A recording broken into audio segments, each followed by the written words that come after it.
Assalamualaikum Sobat Tani, selamat berjumpa. Pada sore hari ini kita akan memberikan tutorial pemupukan pupuk kandang, pupuk kotoran dari domba. Biar lebih jelas nanti kita untuk seluruh masyarakat Indonesia, saya menggunakan versi bahasa Indonesia. Oke kawan, kita mulai. Kita menggunakan kamera dada ya. Oke, kita alihkan.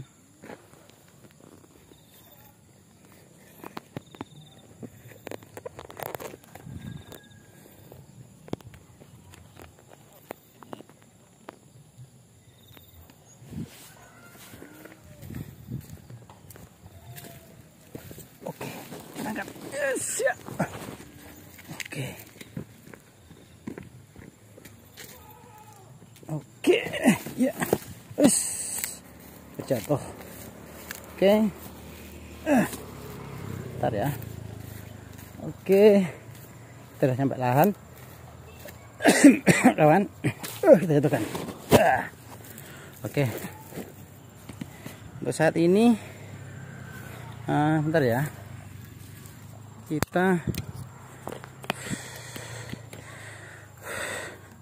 Kita buka dulu karungnya yang berisi dengan pupuk kandang dari kotoran domba. Kita dari kandang langsung ya, nggak usah kita fermentasi karena tanaman kita tanaman keras. Sebenarnya bisa difermentasi biar lebih steril ya. Cuman oke, kita ngambil sarung tangan. Tapi kalau tidak difermentasi pun tidak masalah, karena yang kita pupuk adalah dari tanaman keras. Jadi saya kira tidak perlu ya. Oke, kita pakai sarung tangan. Ini kawan ya, ini hasil dari panenan yang telah dipotong sekitar selama 3 hari. Sebenarnya bagusnya sih setelah dipotong langsung dikasih pupuk seperti ini, pupuk kandang. Jadi nggak telat ya, langsung ditabur gitu biar nggak terlalu banyak. Maksudnya kalau lahannya udah terlalu banyak belum dipupuk, terus kita belum bawa, nanti kerepotan. Jadi pekerjaan itu sebaiknya dicicil sedikit demi sedikit. Oke, sambil kita nabur ya, nanti saya akan memberikan wawasan dikit mengenai sistem yang efektif untuk pemupukan pupuk kandang. Oke, pupuknya seperti ini. Masih agak basah nggak masalah. Kita tabur secara merata aja. Oke, gini. Nggak usah terlalu banyak, dikit aja. Pupuk organik itu enak ya. Gini aja. Udah ini kalau hujan luar biasa. Beda dengan pupuk kimia. Pupuk kimia ya emang praktis, cuman ketahanannya tidak lama. Terus merusak tanah juga. Tanah bisa keras ya. Karena dan juga mikroba dan juga unsur-unsur makhluk hidup di dalam tanah itu nanti akan mati. Ini kita pupuk lebih karena biar pisangnya cepat subur ya. Ini pisang gimber karena anakannya kecil, masih segini, dulu kecil banget. Ini masih segini, wajar karena bibitnya kecil. Kita pupuk nanti kalau hujan bagus ini. Oke, kita tabur. Ini kawan ya, untuk sistem nabur pupuk khususnya pupuk kandang, menurut pengalaman saya nabur hanya saat cuaca agak nggak hujan, maksudnya kemarau nggak hujan. Kenapa? Karena berdasarkan pengalaman saya, kalau musim hujan itu tanahnya itu tanahnya itu jadi gak ada rongga, tertutup semuanya, terus dingin. Istilahnya Jawanya itu tamblek, kayak nggak ada rongga pokoknya, tamblek. Terus jadi sari-sari dari pupuk ini nanti akan kesulitan untuk meresap ke dalam tanah. Jadi ketika ada hujan langsung nanti akan terbawa arus dan terbuang, percuma.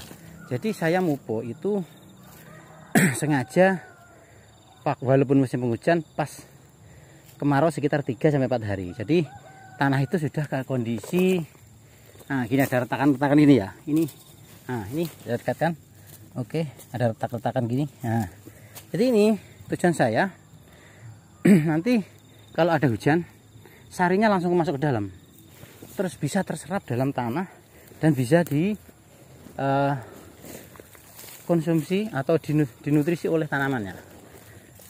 Bener, emang kalau pupuk kandang waktu hujan deras setiap hari nggak bakalan nggak bakalan akan hijau, sama aja dipupuk. Makanya saya malas kalau pupuk kandang waktu musim hujan. Jadi mending musim kemarau nggak ada hujan pun saya tabur, nanti waktu musim hujan itu udah langsung kayak dikasih urea, bagus banget dan tahan. Pupuk kandang biasanya tahan untuk pengambilan panen rumput sampai 2 periode. Jadi setahun cukup sekitar 2-3 kali aja. Oke, kita tabur tipis saja.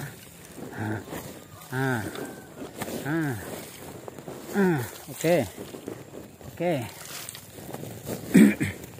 Seperti di episode kemarin ya, yang uploadan video saya yang versi bahasa Jawa, itu saya bilang hampir 10 tahun saya udah nggak pakai pupuk kimia seperti urea dan NPK. Saya hanya pakai, kalau saya kemarin bilang, mes ireng atau urea hitam. Ini urea hitamnya, ini pupuk kotoran domba atau kambing. Gini sudah, saya tidak ada pengeluaran biaya sebesar pun, terus unsur dalam tanah terjaga ke alamiannya, dan nanti akan gembur walaupun ini waktu musim kemarau. Kalau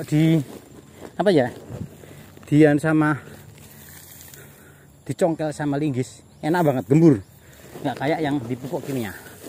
Oke, nih loh Pak, ini kenapa kok rumputnya dipotong tapi indigo vera kaliandra belum? Oh oke. Itu teman ini dipotong tapi indigo veranya dipotong, semuanya dipotong, yang ini enggak, itu dipotong, ada yang enggak. Maksudnya gimana Pak? Gini ya, saya jelaskan. Ngambil pakan itu harus komposisinya harus pas. Jadi untuk jenis gajah, rumput-rumputan pacong atau mungkin odot, itu kan jenis padi-padian, jadi mengandung unsur karbohidrat. Itu biasanya saya ngambil sekitar 70% atau 60%. Yang 40% saya campur dengan jenis legum indigo vera, ini kaliandra ataupun reside ataupun singkong karet atau singkong tahun, ketela tahun. Jadi ini saya sisakan nanti untuk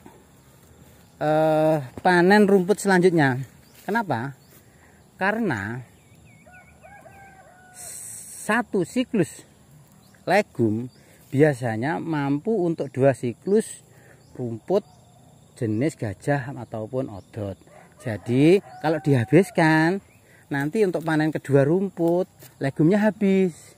Waktu musim panen kedua, ternak kita nanti akan kelaparan legum atau protein. Jadi itu jangan. Ya separuh kita sisakan, sebagian kita ambil, kita seleksi, terus nanti digunakan untuk mencampuri panen rumput yang periode kedua. Itu tujuan saya. Mungkin yang belum pernah ternak masih agak bingung ya, tapi kalau peternak itu paham. Kalau saya nanamnya terlalu padat, nanti rumputnya nggak tumbuh. Jadi ini saya selang-seling biar ada sinar, tapi juga agak teduhnya tak ada. Oke, kita lanjutkan. Oke, habiskan ya. Oke, nggak habis nggak apa-apa. Ini kawan, sebelum kita tutup, kita intermezzo dulu. Oke, ini menit ke 9:59, menit 10. Jadi gini kawan, untuk petani organik misalnya, khususnya ya, seorang peternak itu harus efektifnya gabung dengan peternakan. Petani gabung peternak, ataupun peternak harus integrasinya ke pertanian. Kenapa kawan? Saya sebenarnya, karena saya juga kesibukannya tinggi, fokus saya ternak, tapi lahan saya tanamin sama tanaman pakan ternak. Jadi karena waktu saya sedikit, biar cepat ngambilnya. Terus di samping itu, untuk penghasilan tambahan itu saya tanamin biasanya itu kelapa, terus itu singon laut. Lagi ini saya nanam nih jambu biji, tapi yang warna merah ya, nanti untuk bisa untuk jus, untuk buah. Ini laku juga dijual, karena saya lihat ini malah tanaman yang disepelekan tapi sekarang agak langka. Maksudnya kadang sering telat-telat ini, padahal jus jambu itu sekarang sangat favorit ya, rasanya khas dan bagus untuk ketahanan tubuh, untuk biasanya kalau kena tipes atau kena demam berdarah. Itu oke. Itu ada pisang kepok, itu pisang kepok, pisang gimber, pisang raja. Jadi kita gimana kawan ya, peternak itu ya hasilnya nggak banyak kawan. Jadi jangan langsung percaya dengan tutorial yang mengatakan beli kambing 1 ekor 5 bulan bunting, 3 bulan sapi dijual aku 2 juta, dikalikan jumlah babon atau jumlah dari indukan, tinggal ngalikan. Tidak segampang itu kawan. Saya itu peternak dari kecil. Peternak itu mungkin kalau apa ya, kalau dikalkulasi mungkin kalau kita sudah kehabisan tenaga dan waktu, terus kita suruh orang untuk mengerjakan atau kita mitrakan dengan anak buah kandang, mungkin 1 ekor kambing itu kalau kita ngasih upah, misalnya ngasih upah ke mitra kita untuk ngurusin kambing beserta kandang sekalian ke lahan ngambil pakan, 1 ekor itu digaji 2.000 yang dewasa.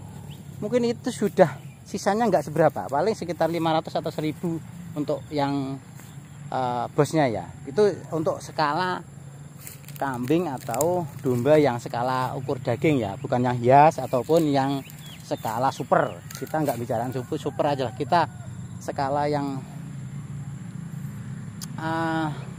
jual lokal laku aja, nggak usah yang muluk-muluk, jual di pasar atau tukang sate laku. Jadi nggak seberapa kawan kalau ini hasilnya. Cuman kita dengan sistem integrated farming atau sirkulasi antara ternak dan tani yang terintegrasi atau tersambung, rantai makannya tersambung. Jadi kita punya lahan, terus nanam rumput sama pakan lainnya, kan butuh pupuk. Daripada beli pupuk, kita membeli kambing sekalian dapat hasil pakannya dari ini. Nanti pupuknya dan sisa-sisa ini, limbah-limbah peternakan kayak itu, kita bawa lagi ke lahan atau terus dibawa dipupukkan ke pohon kelapa, sengon, dan lain-lain, atau mungkin jambu, pisang, tergantung kesukaan kita nanam apa. Jadi dengan itu pupuk kita gratis, kita hanya kehilangan tenaga saja, sama mungkin operasional motor lah, atau mungkin yang skala besar mungkin pick up atau apa yang bisa membantu operasional dan gerak kita waktu ke lahan untuk mempermudahnya. Tidak seberapa kawan ya, tapi kita syukuri peternak itu mandiri, tidak diperintah orang, petani juga mandiri. Makanya saran saya, kalau ternak jadi peternak dan petani, jadilah petani dan peternak yang cerdas. Maksudnya cerdas gimana? Apa harus beli yang super-super yang mahal-mahal? Enggak gitu. Kita harus pinter baca prospek di sekitar kita. Yang laku keras itu apa? Enggak apalah, misal kita ya beli indukan misal kambing atau domba. Ukurnya daging aja. Yang kelas super itu maksudnya super daging loh ya. Itu yang bokongnya gede, badannya bulat, tulang-tulangnya gede, terus pokoknya kayak postur-postur babi lah. Kalau misalnya ya Texel atau mungkin Dorper yang F saja, yang nggak usah yang mahal-mahal lah. Yang penting kita ukur skala daging. Oke, untuk pertama jika jika modal kita sedikit, beli aja 1 ekor jantan, anakan aja lah nggak masalah, sekitar umur 6 bulanan, sama 3 ekor betina atau 5 ekor betina, tergantung budget kita. Nanti setelah dirawat bunting beranak, kita tahan yang betina, yang pejantan kita keluarkan untuk biaya operasional atau kita jual. Kalkulasinya gini ya, untuk pejantan untuk operasional. Nah, misal yang pejantan tidak ada ya kita cari alternatif lain, atau mungkin jual yang betina yang mungkin dari posturnya kurang kita sukai atau gimana gitu, kita jual untuk operasional. Nanti gitu setelah terintegrasi, pupuk dikasih ke lahan, kita panen panen kelapa. Alhamdulillah kalau kelapanya bisa diolah sendiri. Misal istri kita bikin apa gitu untuk di sayur, untuk bikin kue, untuk ngelayanin masyarakat sekitar yang catering atau kue. Kayak istri saya itu punya usaha kue dan catering. Jadi kelapa itu saya tidak banyak sih, paling sekitar 20 batang. Itu alhamdulillah saya itu jarang jual, nggak pernah beli. Maksudnya gimana Pak? Oh, jarang jual nggak pernah beli? Gimana enggak? Kalau untuk harian kan sama orderan istri saya itu untuk kue, biasanya itu ya nggak jual nggak beli. Jadi waktu kelapa itu kedah kering, kita ambil, kita simpan di rumah. Yang pasti masih jangan jangan dikupas dulu ya sabutnya biar awet. Kita simpan untuk buat kue. Jadi misal kalau di pasaran di luar kita jual paling mentok harga 2,5, 3 sampai 3,5, kita bisa patok harga. Kalkulasi pembuatan kue nanti operasional untuk beli untuk beli kelapa itu kata istri saya dipatok harga 5.000 biar nanti kalau ada kenaikan harga kelapa nggak kaget. Itu kan naiknya luar biasa, hampir 1%. Nah dari situ kita itu sudah muter, hasil panen kita olah sendiri.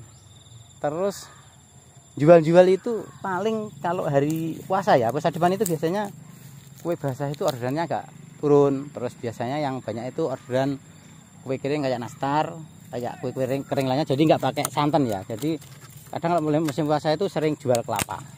Hanya itu, kenapa saya bilang nggak pernah beli, jarang jual. Nah itu jualnya hanya musim bulan puasa, terus stok harian cukup. Selanjutnya kawan, setelah kita olah gitu nanti muter dari misal kotoran itu ya. Misal kalau saya nggak petani palawija nggak pernah, karena kekurangan tenaga, kekurangan waktu. Jadi saya nggak pernah nanam kayak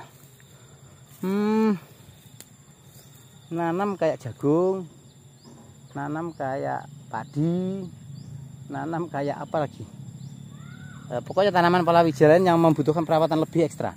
Paling itu saya cengkeh, kelapa, kayu, terus apa lagi paling ya pakan ternak, alpukat, itu aja. Mungkin buah-buah lain, duren itu. Jadi dari situ saya dapat hasil. Terus waktu saya tidak terlalu terbuang percuma ya. Kalau dibikin cepet-cepetnya sih emang hasilnya emang tinggi. Palawija sama sayur itu cepet banget. Saya itu jangka panjang ya, tapi karena ya keterbatasan waktu ya saya jalani aja. Ini kawan, ini intermezzo aja. Ini jambu isi, jambu biji tapi yang merah ini ya. Ini nanamnya dulu gini. Ini lucu namanya. Waktu saya beli jambu merah, saya kupas, saya makan, saya lumat-lumat di mulut, tak sesep apa itunya, sari buahnya, terus saya wadahi isinya, terus saya nanamnya nggak saya gejek lah orang Jawanya, nggak saya taruh tangan sana. Alhamdulillah tumbuh ini tuh, tapi nggak rata sih, nggak apa-apa, itu masih kecil itu, soalnya tumpang sari ini. Jadi harapan saya nanti kita punya buah juga lengkap gitu. Saya lanjutkan lagi ya terkait dengan panen kelapa. Ini ceritakan pengalaman saya dikit. Kelapa itu limbahnya kayak misal dibikin santan ya, mungkin bikin nasi lodo, catering ya, pesanan catering. Nasi lodo itu kan membutuhkan kuahnya lodo itu membutuhkan santan jelas. Terus kedua, nasi gurihnya itu membutuhkan santan juga waktu dikaru. Nah, limbahnya, ampasnya itu sama kerokan kulitnya nanti disimpan, saya simpan di ember atau bak. Nanti saya campur dengan limbah-limbah lain seperti air cucian beras, air li, bagus itu. Untuk pupuk bagus, untuk pakan ternak juga bagus. Jadi nggak ada yang buang ya. Saya kasih hewannya kencing, terus beol juga, kembali lagi sini. Kan muter, nggak ada yang buang. Paling yang belum bisa ngolah saya biasanya cangkok saya jual ya. Cangkok kelapa itu paling saya jual kiloan, saya jualnya dicungkil, kadang pecah, tapi laku juga. Alhamdulillah tidak ada yang buang lah pokoknya. Sabut kelapa itu kadang yang kita belum bisa ngolah, kita biasanya kasihkan tetangga kalau yang mau, atau buat bakar sampah kadang. Ya semuanya bermanfaat kawan. Jangan sampai, walaupun petani itu biarpun hasilnya kecil ya, atau peternak itu kecil, kalau tersambung dengan peternakan, terintegrasi dengan pertanian, kita bisa mandiri. Kedua, kita harus pinter. Saya bilang tadi, petani cerdas itu apa? Pertama itu pertaniannya terintegrasi. Kedua, kita bisa membuat pupuk sendiri dengan kotoran ternak, limbah pertanian. Oke. Ketiga, pilihlah tanaman-tanaman yang benih itu untuk tanaman itu yang lokal, jangan yang hibrida. Soalnya kenapa? Kalau hibrida itu kalau kita hasil panennya kalau kita tanam lagi, kadang tumbuh tapi kualitasnya turun, kadang tidak tumbuh, kadang tumbuh subur tapi nggak bisa buah. Gitu permasalahannya. Juga termasuk bibit ternak. Carilah bibit yang benar-benar masih lokal. Maksudnya itu impor tidak masalah, kayak tekstil itu impor. Tapi kita itu bisa beranak dan kualitas anakannya tidak turun. Jangan yang hasil silangan ya, hasil silangan yang merubah faktor genetiknya itu kurang baik karena kualitasnya nanti turun. Dan kita nanti setelah panen itu pasti ketergantungan dengan pabrik pembuatnya. Kita nggak bisa nurunkan lagi. Jadi nggak masalah lah kita beli bibit unggul, yang penting lokal dan bisa diturunkan, agak mahal nggak masalah, hampir 2 kali lipat pun nggak masalah, yang penting bagus. Habis itu kita berhenti, stop. Kita perbanyak, kita berbesar, kita perluas, terus kita bisa mandiri. Termasuk benih tanaman kayak jagung, kayak biasanya jagung ya, jagung sama padi sekarang yang banyak hibrida itu ya, kita harus pandai-pandai.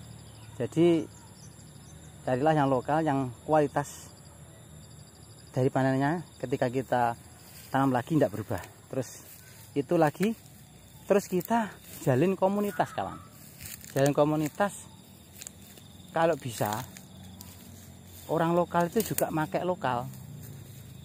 Jangan sampai keluar. Syaratnya apa? Nah, ilmu dagang atau hukum dagang jangan kita intervensi. Misal maksa orang lokal harus pakai barang lokal, ya belum tentu mau. Syaratnya apa? Mau barangnya bagus, harganya murah, itu pasti mau. Tapi gimana bisa Pak, namanya itu hasil pertanian organik, misal sayur organik itu kan pasti mahal Pak. Oh, itu karena sistemnya beda. Sayur organik atau tanaman organik yang dijual mahal itu biasanya pakai greenhouse atau rumah kaca, rumah yang tertutup. Jadi mereka operasionalnya mahal dengan mekanisasi yang sangat mahal. Kita kan pertanian tetap manual, gini aja.